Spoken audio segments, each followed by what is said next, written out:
السلام عليكم ورحمة الله وبركاته. وعبد الناصر oo maanta insha Allah taala sidii caadadayno ahayd halka kan idinka soo baahin doona barnaamijyadeeni taxanaha ahaa. barnaamijka inta aynaan bilaabin waxa aan marka hore si xishmad iyo qadarin leh idinka codsanayaa in barnaamijka dhammaantiin ay noo saartaan subscribe, like and share. wixii fariina wixii tala iyo tusaale waxa noogu reebi doontaan qaybta commentiyada ayaa noogu reebi doontaan insha Allah taala. mawduuca aan maanta idin hayo ee aan doonayo in aan maanta ka hadlo waxa la yiraahdaa magaciisa astaamaha lagu garto ninka guurdoonka. astaamaha lagu garto ninka guurdoonka. astaamaha lagu garto ninka guurdoonkii maxay yihiin? astaamaha guurdoonka marka hore waxaad ogaataa inay jiraan laba nin waxa weeye sahan guurdoon iyo sahan geedadoon. sahan guurdoon ama sahan guurmeer iyo sahan geedadoon. nin waa nin sahankiisu uu yahay guur buu raadinayaa gabadhii uu xulan lahaa ama xaaskii uu xulan lahaa ee uu la wadaagi lahaa nolosha ayuu ummadda dhexdeeda ka raadinayaa. ninna waxa uu raadinayaa waa sahan geedadoon oo wuxuu raadinayaa sabab barwaaqo ah ama meel barwaaqo ah oo baad leh oo caws leh oo uu xoolihiisa u raro si ay ugu noolaadaan. labada sahan baa jira. midi waa sahan guurmeer oo waa kaynu ka hadlayno. midina waa sahan geedadoon oo waa maadaama ay Soomaalidu bulsho xoolo dhaqata ahayd ama ay tahay ba ilaa hadeer waxa weeye waa wuxuu sahan u galayaa ninku had iyo jeer marka xoolihiisu meeshu ay ku xumaato inuu sabada ka raro oo uu raro meel kale ama guri kale oo barwaaqo deedna waa loo soo sahamiyaa inta aan reerka la rarin oo waa tii la yiri saddex waa gar saddexna waa gardaro saddexna waa galabsigood. Soomaalidu wax walba horay u sheegtay oo waxa la yiri Soomaali been waa sheegtaa beense ma maahmaahdo. saddex waa gar saddexna waa gardaro saddexna waa galabsigood. reer inuu guuraa waa gar sahan la'aan inuu guuraa waa gardaro hadduu sahan la'aan guuro inuu guuro castagaa waa galabsigood. reer inuu guuraa waa gar sahan la'aan inuu guuraa waa gardaro hadduu sahan la'aan ku guuro reerku inuu guri xun oo shilin iyo dulin la dago oo guri casi waa galabsigii isagaa galabsaday ilaa sahan la'aan buu guuray. markaa waxa weeye sahan geedadoon waa in reerka loo sahamiyaa inta aan la rarin ka hor. ninkuna inta aanu guursanin waa inuu sahansadaa gabadhuu guursan lahaadi. waayahay qodobka koobaad waxa uu leeyahay marka uu ninku yahay guurdoon. hadduu ninku gaabsidoon yahay inagu ka hadli mayno kaa shaqo kuma lihin dee bulshadeena islaamkii tootali ninka gaabsidoonka a shaqo kuma lihin. kaasi inagu wax ina quseeyo oo aynu ka hadlayno haba yaraatee ma aha waayo kumaba jiro mawduucyadeena kuma jiro diinteennuna waabay deedafaysada. markaa kaynu ka hadlaynaa waa kan la yidhaahdo guurdoonka ama waa ninka guur xalaala doonaya ninku marka uu guurdoon yahay ee uu gabadha guur dhaba ka rabo maxaa lagu gartaa? astaamahee lagu gartaa? muxuu ragga kale kaga duwan yahay? sidee loo fahmaa? kow waa daacad. ninkaasi waa nin daacada. maxaa looga jeedaa daacad? qowlkiisa iyo ficilkiisa isleh. wuxuu kuu sheegaa xaqiiqa. wuxuu ka hadlaa dhab ah. siduu u socdaa run ah. go'aamadiisa oo dhan baa iswaafaqsan. nin arrimihiisu iska hor yimaadaan ma aha. waa ninkaa. laba waa nin naxariis badan. hadduu ninku yahay guurmeer waa nin aad iyo aad u naxariis badan oo xataa haddii uu arko gabadhii uu guurka ka rabay oo hawl culus wada waa uu la caawiyaa. joog bal hadda iska dhig anigaa qaadi doona alaabtan intaanaa ku filanay adigu iska naso saasuu yidhaahdaa. markaa ninka la yidhaahdo raalliga hada ninka la yidhaahdo guurdoon ama ninka guurdoonkii waa nin aad u naxariis badan. dadka kale ee ku xeeranna aad buu ugu naxariis badan yahay. tan uu la haasaawayo ee uu guurka ka rabana waa u naxariistaa oo haddii ay iyada iyo bulshada kaleba si isku mid ah ayuu dadka oo dhan ugu naxariistaa. waa nin aad u naxariis badan. caruurtuu u naxariistaa oo lagu yaqaanaa had iyo jeer inuu yahay nin naxariis badan. ninku haddii uu yahay guurdoon had iyo jeer gabadha uu guurka ka doonayo meelaha ay bulshadu isku aragtay iyada oo aan gabadhii meher ugu dhicin sida hoteelada oo kale ma geeyo. xaasha hoteelada ay dadka Soomaalidu isku arkaan ama bulshooyinku ay isku arkaan ee la isugu yimaado inantii oo aanu meher ugu dhicin oon xaaskiisa ahayn ma geeyo hoteelka. muxuu ilaalinayaa? wuxuu ilaalinayaa sharafteeda, sumcadda qoyskeeda iyo tiisaba wuu ilaalinayaa. wuxuu ka baqayaa in la yiraahdo gabadh aan meher ugu dhicin buu habeen walba wataa ama maalin walba wataayo oo hoteelada la tagaa. inantiina waxay ku noqonaysaa shaabad, calaamad xun ayay ku noqonaysaa oo taban, waxay ku noqonaysaa naanays, waxay ku noqonaysaa ceeb iyo magaxumo. markaa wuu ka ilaaliyaa wixii keenaya nusqaan oo dhan buu ka ilaaliyaa gabadha. waa ninkaa weeye, waa nin yani aad iyo aad hoteelada ma geeyo. ma jecla had iyo jeer in uu gabadhaas uu haasaawaha guurku ka dhaxeeyo in uu ku arko xafladaha iyo meelaha la isugu yimaado, in uu ku arka ma jecla iyada oo keligeeda, haddii aanay la soconin qoyskooda ama aanay la soconin isaga qoyskiisa qaar ka mida. ma jecla in uu kelideed ku arko goobaha ama fagaarayaasha la isugu yimaado sida aroosyada iyo meelaha kale ee ay xafladuhu ka jiraan ama munaasabaduhu, iyada oo kelideeda oo aanay la soconin cid iyada qoyskooda ka mida ama cid isaga ka mida qoyskiisa. taasina waa qodobka shanaad. wuxuu leeyahay waxa uu aad u qadariyaa had iyo jeer ninkani oo lagu yaqaanaa marka uu ninku yahay guurdoon, gabadha reerkooda cid kasta oo ka soo jeeda, eheladeeda, qaraabadeeda, asxaabteeda, dhammaantood waa qadariyaa, waa uu qiimeeyaa, wuu soo dhoweeyaa, si fiican buu ula dhaqmaa. waxa weeye waa nin had iyo jeer maxaan ku dhahday si wanaagsan dadkaasi ula dhaqma.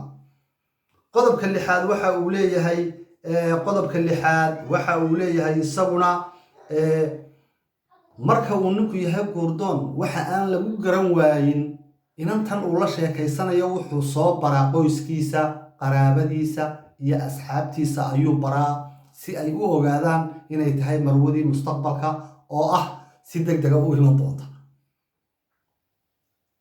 wuu soo baraa haddii uu ka damacsan yahay guur weeye, laakiin hadduu gaabsi damacsan yahay waa taa cagsigeeda ama arrintaa cagsigeeda ayuu ku dhaqaaqaayo ehel iyo aqrab iyo asxaab midna ma soo baree wuxuu yidhaaba hadduu doono madibaan hayo anigu cidba lama dhalan, reeraha iyaguna halkanba ma degaanbe, waxay degaan meel aan afrikaba ahayn oo aad iyo aad uga fog.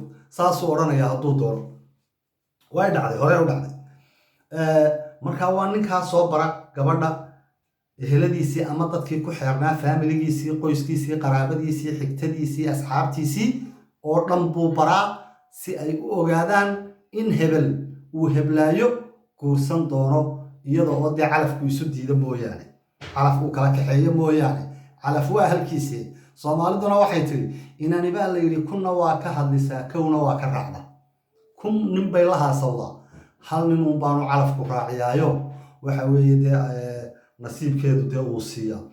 qodobka toddobaad waxa weeye ninkani haddii uu la kulmo oo uu suuqyada kula kulmo inta uu gabadhaa xidhiidhka la leeyahay, haddii uu gabdho kale la kulmo, gabadhii ay xidhiidhka lahaayeen ee haasaawaha guurku ka dhexeeyey buu u sheegaa oo waxa uu ku yidhaahdaa maanta heblaaye iyo heblaaye iyo heblaayaanu kulannay, arrinta noocaasaanu ku kulannay, arrinka noocaasaanu ka wada hadlaynay, sheekada noocaasaa isukaaya keentay, sidaa ula soco. muxuu ka hortegayaa? war xumatashiilka u sheegi doona ee odhan doona kii aad odhan jirtay waanu isguursanaynaa asagoo ka naagaha un ku maranee wata. war xumatashiilkaasuu ka hortegayaa, war xumatashiilkaa ayuu ka hortegayaa, uu kasii hordegayaa. marka iyada ayuu wax kasta wuu la socodsiinaya. waa inagii hore u sheegnay waa nin daacad, wax walba daacad buu ka yahay. waayahay. qodobka sideedaad waxa uu leeyahay waa nin had iyo jeer aan runta ka gabanin, waa nin bareerihiisa dhiibta oo aan runta ka gabanin. qul ilxaqa walow kaana muran, waxa xaqa abuu had iyo jeer ku dhawaaqaa haddii uu qaraar yahay, xataa haddii lagu kala tegaya, xataa wixii run ah ayuunbuu sheegaa. been iyo waxaasi agtiisa ma aha. waa nin aad iyo aad runta u sheego oo runta ku dhaata. oo waxaa loo jeedaa xataa waxaa jira ragga qaar gabadha ku khiyaameeya isaga oo aan waxba haysan buu odhanayaa maalqabeen baanahay, qoys ladan baan ka dhashay intaasoo daaro intaasoo dukaan intaasoo doonyood intaasoo dayuurado intaasoo duunyo abaanu leenahay buu odhanayaa isagoo aan gambahayn oo ilaahay xaalkiisa og yahay oo qaadaama dharga ayuu gabadhii sidaa ku soo xerogelinayaa oo wuxuu raacayaa maamahdii Soomaaliyeed ahayd beenna ku soo xerogeli runna ku dhaq maamadaas maxaa u oranaysaa maamada ilaa waati horena loo yiri Soomaalidu been way sheegtaa been sama maamahde maamahda ma waxaynu nidhahnaa waa been mise waa run idinkaan idin daay bal ka soo jawaaba waxay yiraahdeen Soomaalidu gabadha beenna ku soo xerogeli runna ku dhaq oo maxaa ku diiday inaad runna ku soo xerogeliso runna ku dhaqo maxaa diidaya waxa la wax diidaya ma jiraan inaad runna ku soo xerogeliso runna ku dhaqo waayo beenta hadhow waa iskaga hor imanaysaa laakiin runta waxa weeye kuma khiyaamada Soomaaliga runta ku sheegay ku waxba ma haysto haddaad laakiin marka hore adigoo aan waxba hayn tiraado waxaanu nahay maal qabeen hadhow waxa lagu leeyahay waa wixii aad sheeganaysay meedi wixii aad sheeganaysay hawayde ayaa lagu leeyahay markaa waxa weeye had iyo jeer waxa wanaagsan in runta mar walba lagu dhaqmaa waa qadiyad lagama maarmaan oo daruuri ah qodobka sagaalaad waxa uu leeyahay ninku marka uu gabadha ka damacsan yahay guur kama dalbada sawirka qaaqaawan sida dhacda imika haddii uu ninku ka dalbada gabadha sawirka qaaqaawan waxa weeye arrintaasi ninkaasi guurka ama damacsanaya gaabsi buu doonayaa candhuuftaada dib uga lib feenfeenka u jar hala qaadin waa iska hadlaya wixiisa waxba kama jiraan biyo coldaanshe weeye sheekadiisu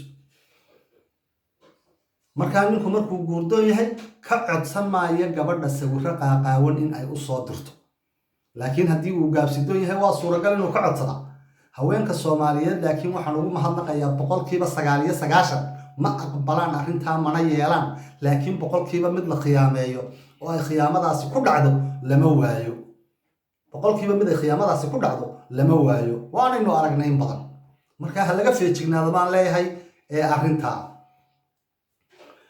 waayahay qodobka 11aad waxa uu leeyahay isaguna waa nin masayr badan masayr ninku haddaan masayr lahayn ninba ma gabadhii uu shukaansiga la lahaa ama sheekada shukaansiga guurka uu ka dhaxeeyay haddii uu arko iyada oo rag kale la shukaansanaysa ama rag kale xiriir ka dhaxeeya haddii aanu hinaasin dee haddaan ku samayn waa masayraya marka geedku madaxa ku dhufanaya arrintaa waa ka xanaaqaya ma aqbalayo siduu isagu daacad ugu yahay buu rabaa iyaduna inay daacad ugu noqoto markaa waxa weeye meherun baan ugu dhicina uma ogolo dee nin kale oo ay xiriir la samayso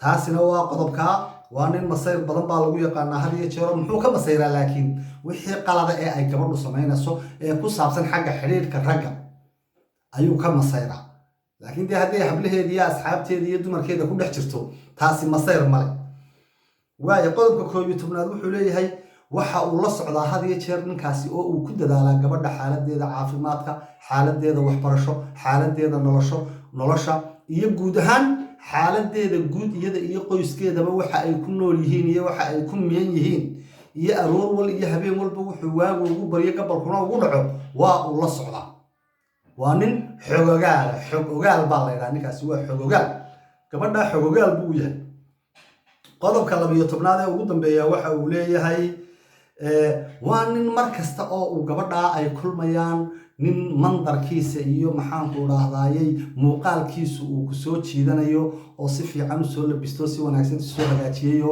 waxa weeye ishu aanay ka didaynin oo ay ishu ku dulnasanayso weeye isaga oo cambusan oo jactadsan oo soo fooldakan oo sisiya uma yimaado isagoo isa soo habeeyo isa soo nidaamiyo isa soo dhalaaliyay ayuu gabadha la kulmaayo u yimaadaa waa ninka noocaasa ninka guurdoonkii haddii sifooyinka kuwa ka soo horjeeda uu leeyahay laakiin waa ninkaasi waa gaabsidoon waa la iska ilaalinayaa waa laga fogaanayaa loo dhowaan maayo xiriirka loo jaraya aad iyo aad baad u mahadsantihiin wassalaamu calaykum waraxmatullaahi wabarakaatu waxaynu isugu iman doonaa barnaamijka dambe ee kan ku xiga oo isaguna noqon doona barnaamijyadeena taxanaha ahaa aad iyo aad baad u mahadsantihiin